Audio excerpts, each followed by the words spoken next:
dit souvent qu'il n'y a pas de mauvais chevaux, qu'il n'y a que des mauvais cavaliers. Je pense que la plupart des difficultés auxquelles nous sommes confrontés à cheval naissent de certaines tensions physiques ou mentales que peuvent avoir nos chevaux. Je trouvais très intéressant l'idée dans cette formation de vous faire partager l'avis de Clarisse qui est responsable du bien-être de mes chevaux de concours.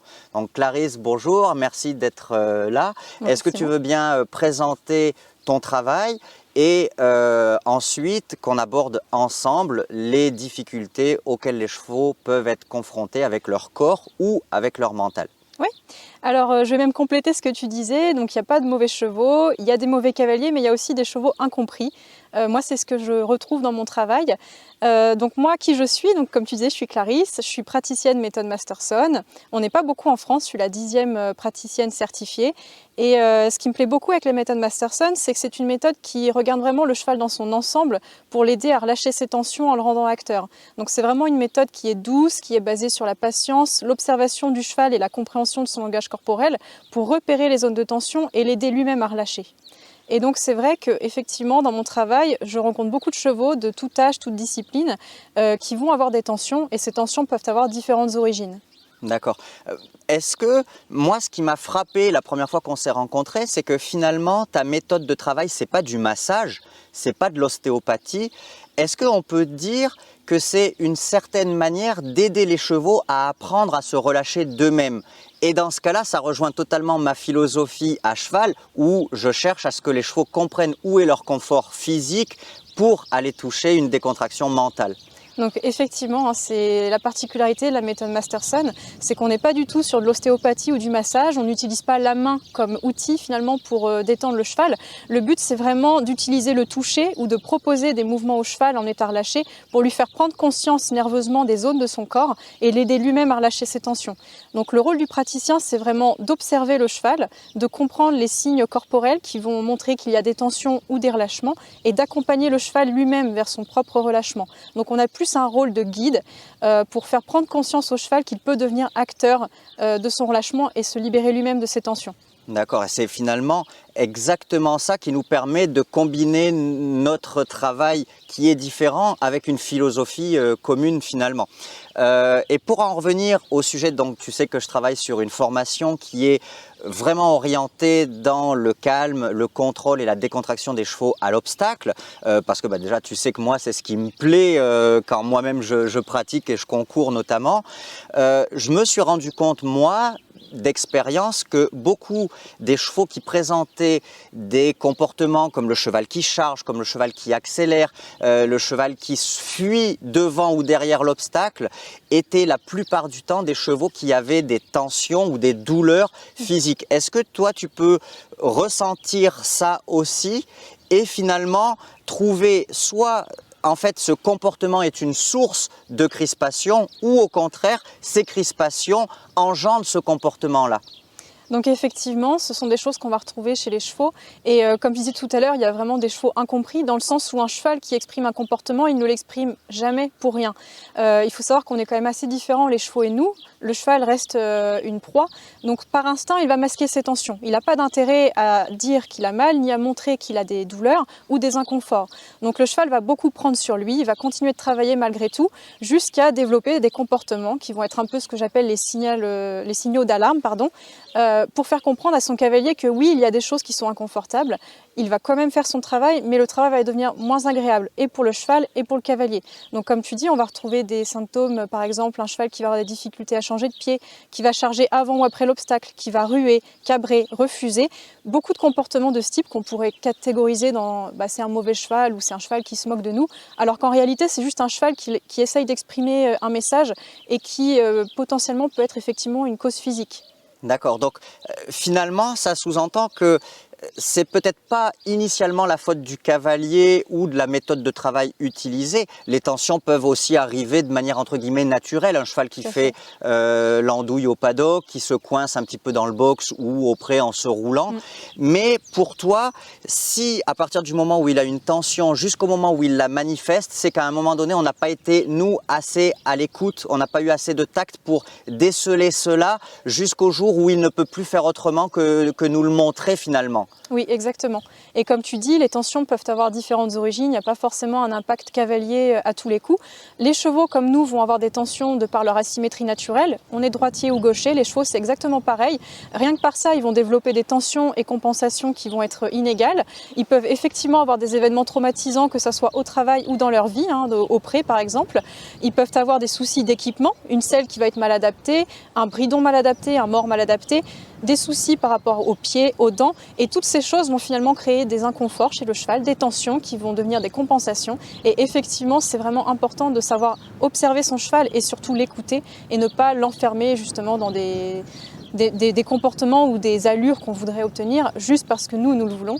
Lorsque le cheval exprime un comportement, c'est vraiment important de se poser la question pourquoi est-ce qu'il l'exprime. Bien sûr. Et du coup, c'est vraiment cette notion aussi de ne pas les catégoriser en disant bah voilà, lui il est comme ça, c'est une fatalité, parce que bien souvent c'est peut-être nous-mêmes qui les mettons dans une boîte alors qu'en réalité on pourrait trouver une solution au souci. Et du coup ça m'amène à te poser cette dernière question.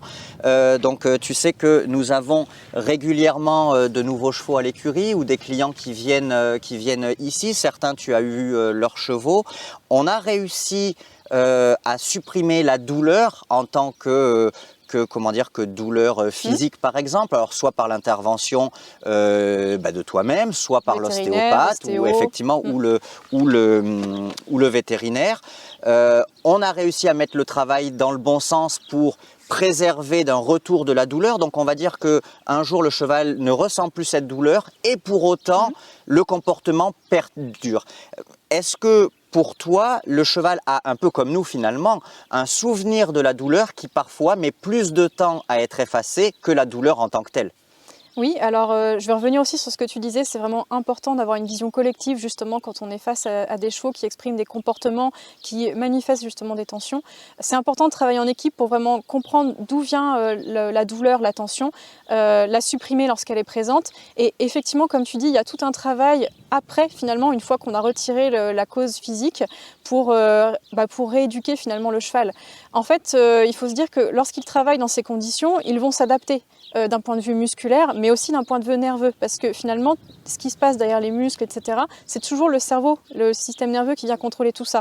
Donc le cheval va apprendre à travailler dans ces conditions, va assimiler certaines conditions, certains équipements à ce que lui ressent physiquement, et ça, finalement, ça va venir se graver dans ses souvenirs, tout simplement son instinct de survie. Il ne va pas vouloir être confronté à ces situations, parce que pour lui, elles vont évoquer une douleur qu'il aurait vécue avant ou après. C'est pour ça que des chevaux qui généralement ont eu des traumatismes, eh bien, même pendant des années, vont manifester ces comportements.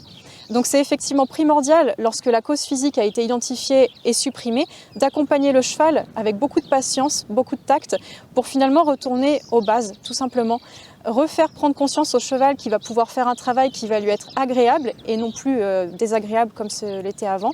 Et donc pour cela, il faut tout simplement aider le cheval à refaire de nouvelles connexions nerveuses et à assimiler que ce travail va être positif pour lui et ne va pas causer de douleur. D'accord, donc pour toi, une fois en réalité qu'on a déprogrammé, moi j'aime appeler ça comme ça, déprogrammé en supprimant la cause ou la douleur, le travail de reprogrammation va s'appuyer vraiment en allant chercher dans des exercices ou dans des attitudes de base, mais beaucoup plus facile entre guillemets sur une certaine échelle de progression que là où on en était avec ce cheval.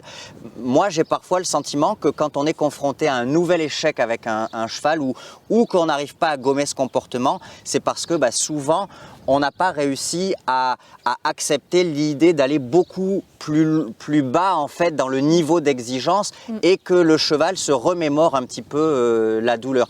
Donc finalement, tu conseilles toi aussi de ne pas hésiter à descendre le plus bas possible dans le basique du travail pour que le cheval se sente bien à son aise et retrouve du confort dans les exercices demandés, quoi. Exactement, c'est tout à fait ça, c'est ne pas hésiter à revenir aux bases, les plus simples soient-elles, et surtout prendre le temps. Laisser le temps au cheval d'assimiler ce travail. Même si le cheval, par exemple, sautait 1,20 m avant, c'est pas grave de retourner à des exercices simples de barre au sol. Ce qu'on veut, c'est vraiment capitaliser sur les moments positifs pour le cheval, mais du coup aussi pour son cavalier. Ça sert à rien de tout de suite vouloir retourner dans des zones d'inconfort pour le cheval. Au contraire, lui réapprendre qu'il peut exercer en toute simplicité et surtout dans le confort. Et finalement, très rapidement, les connexions vont se refaire au niveau du système nerveux. Le cheval va finalement féliciter lorsqu'il va faire une action positive. Il va y avoir toute une réaction chimique qui va opérer, et c'est vraiment ça qu'on cherche, c'est casser finalement cette spirale infernale de production d'adrénaline, de cortisol, qui sont vraiment des hormones de stress, et de retourner sur des hormones comme la dopamine, la sérotonine, l'endorphine, qui vont vraiment aider le cheval à reconstruire son comportement et son travail. D'accord, bah écoute, merci beaucoup Clarisse. Donc comme j'essaie moi de vous le transmettre, je pense qu'il n'y a pas, et Clarisse sera peut-être d'accord avec moi, j'espère en tout cas, j'en doute pas, mais j'espère, on va attendre son avis, il n'y a pas de fatalité en fait avec les chevaux, et quand on se retrouve un peu au pied du mur ou même malheureusement dans le mur, c'est qu'on n'a pas eu notre capacité à se projeter sur des exercices assez simples pour qu'ils reprennent confiance.